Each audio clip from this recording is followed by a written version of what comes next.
So know your campers. So at PIV camps, we have an opportunity to walk alongside teenagers for a few days. And whilst this time is short, it can help campers in many ways. One-to-one catch-ups have been part of PIV's camping ministry since 2012.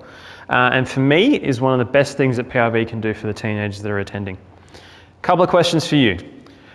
As we begin, it's always helpful to reflect on our experiences. So my first question to you is, what were some of the fears you had or do have as a leader when you have caught up with, about catching up with campers? What could you also then say to counter those fears? So what are some of the fears you have had or you do have about catching up with campers? And how would you counter that? Anyone straight away? I can give you a couple of seconds to think about it. What are you fearful of? Not having a fruitful conversation, that's a good fear. What else? Not having the right answers. Not having the right answers. Not being able to answer their questions. Yep. Yeah. So not unsure how you can answer the questions they're proposing to you. Yep. Any other fears? If you're used to discussing with them in a group and then it's one-on-one, it might feel awkward.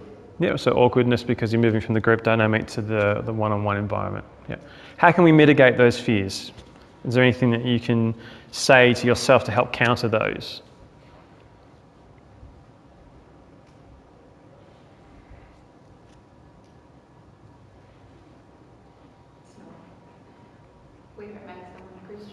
Yep, it's not about us making a Christian, it's about God. Yep. Anything else? I've heard feedback before, like in our own youth, that like the kids really, like it really means a lot to them when someone takes the time to just talk to them to really understand how they're going in life. So having confidence that the thing you're doing is an appropriate thing and is appreciated by the young people that are being taught to. Yep, all right. What about, thinking back to your time as a camper, what fears would you have had catching up with a leader to begin with? And then put your leader hat on and how you're going to counter those fears today. So think camper. Think 12-year-old girl, 15-year-old boy who's tough as nails to get anything out of because that's what 15-year-old boys are like.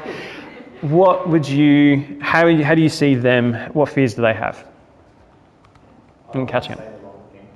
Yep, don't want to say the wrong thing. Yep. So there's a bit of embarrassment about saying the wrong thing or having them think of me in a certain way. Yep. Anything else? A lot of you are recently graduated campers, so you should have anything around this. Any other fears that you can think of the camper might be having?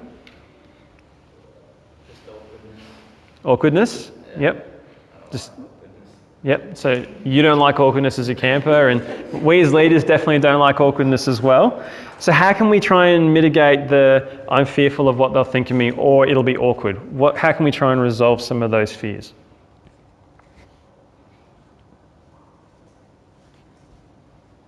State your attention. Yep. If you're the leader, just say, oh, is it alright if I catch up with you and just talk to you about anything? Yep. Otherwise, when they're like beating around the bush trying to Yep. slowly get there. So be direct. So know your campers and be direct for those who need certain things. Yep.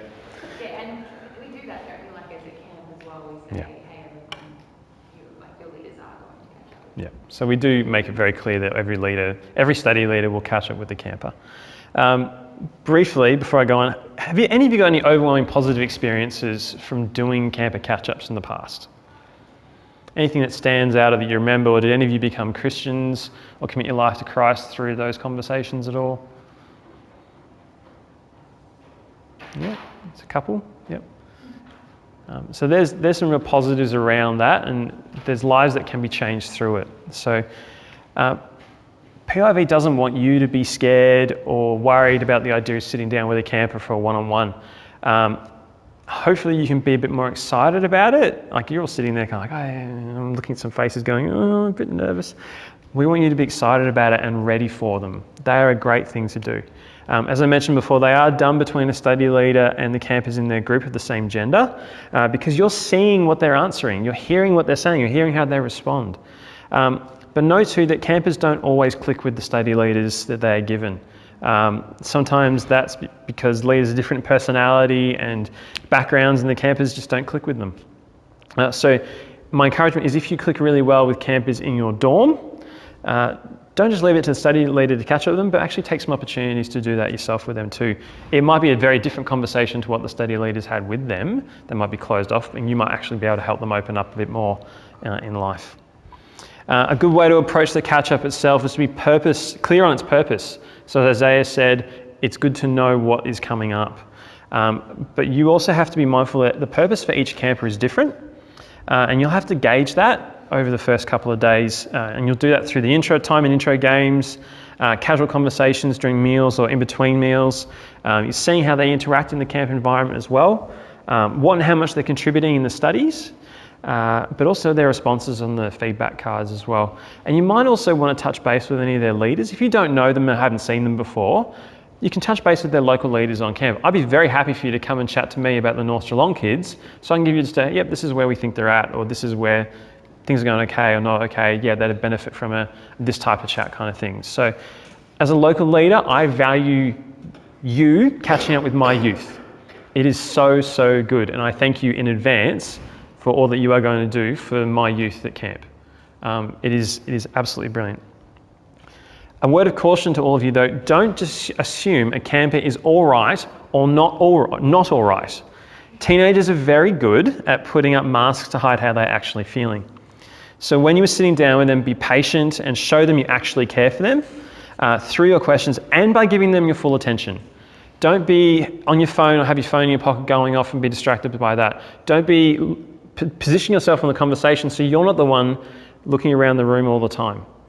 And they're kind of restricted. You need to actually give them your full attention to help them know that you are physically and mentally there as you have that conversation. As we mentioned earlier this afternoon, catch-ups usually happen throughout the last full afternoon and the night of the camp. For us, that's the Sunday this year, and occasionally into the final morning. I don't recommend final morning. I did that at summer camp over breakfast on New Year's Day. That was hard. So try and get them done before that. It's much better. And as mentioned multiple times in our training today, private conversations in public places. If the camper is doing other things when you're ready to go and talk to them, just be patient. Let them know you want to talk to them and go back to them a little later, and they will eventually come to you. As we said, they do know it's expected that they will have a chat with you throughout camp. So you're sitting down with a camper and they're looking expectantly at you, and there's this kind of awkward silence of like, oh, what do we do now? My recommendation is always start off in prayer. It settles the camper, it settles you, and it's good to bring the conversation before God. After that, if you believe the camper needs some questions to help settle into the conversation, or you feel like more information from them about them would be helpful for you as you think through it, maybe try some questions about the following parts of their life. So talk about their home life, talk about their school, talk about their church or their youth ministry. And I say church or youth ministry because not all the youth will be going to church, but they might be going to a youth group. So phrase it in a way that doesn't make them feel, oh, I don't go to church, therefore I'm not okay kind of thing. And those questions about church and youth ministry will kind of be your natural segue into questions about their faith. Also, really important, don't assume that all of them are Christians, even if they're from churches that are really solid and they're giving you all the right answers in the study groups. Don't assume that they're Christians. They might just have head knowledge. I've been caught up in that trap before, and I thought, oh, this is great. This kid's gone from here to here, and I ended up in tears on New Year's Eve because how could I not pick that right? And that's when your purpose for the catch-up becomes clear. For those who don't profess Christ as Lord, and an example question to them about that is, who is Jesus to you? Might be helpful for them to think through or get their response to. Your purpose is to share the gospel with them. We've just done 2 techniques that will be really helpful for that. Many of you know others through doing Youth Metro or AFES studies. So make sure you do it. Don't just leave it to us. Don't just think, oh, we're doing the gospel for camp, I can just leave it to the studies or I can leave it to whoever. It's actually on you to do it. So make sure you think, all right, they need to hear the gospel, I will share it with them, I will use my preferred technique, and make sure you revise before camp so you actually can.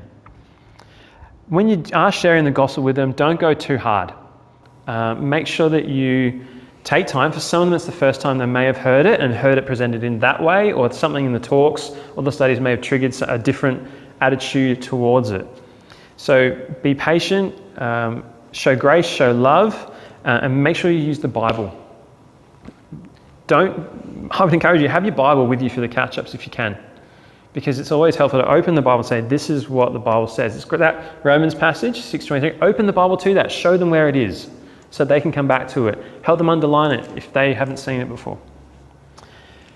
So going back to our purpose for the conversations for campers that are Christians, it's a different focus. The purpose is to encourage and challenge them in how they're living for Jesus, be it at camp, at home and at school. And camp is definitely one part of that.